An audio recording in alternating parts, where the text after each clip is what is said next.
తెలంగాణ వయోధికుల సంఘాల సమాఖ్య వ్యవస్థాపక అధ్యక్షులు పొదిల కనకరత్నం ఆధ్వర్యంలో కేంద్ర మంత్రి కిషన్ రెడ్డిని కలవడం జరిగింది.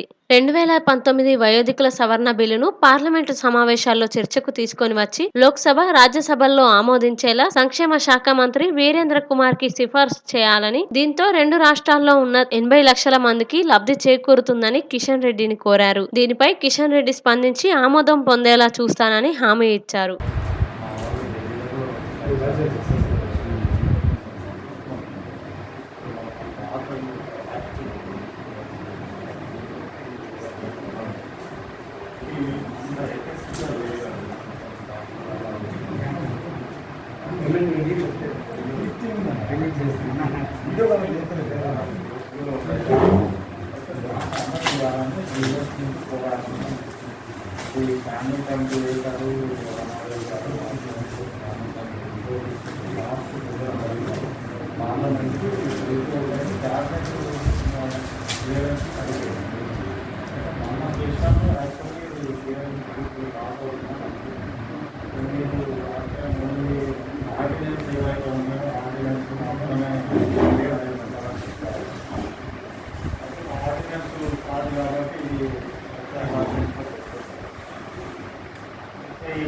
ఈ చట్టం మీద కొత్త చట్టం వచ్చినట్లయితే దాదాపు మనం ఒక 13.5 కోట్ల బిజినెస్ సిబ్బందికి ఇది లాభం జరుగుతుంది.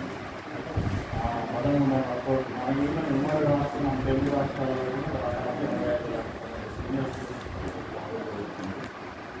ఇది మీ ఇష్యూ మీకు ఐడియా ఉంది.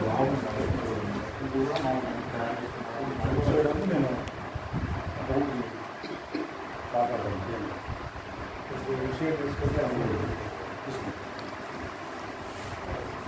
వాయిస్ కూడా ఇస్తే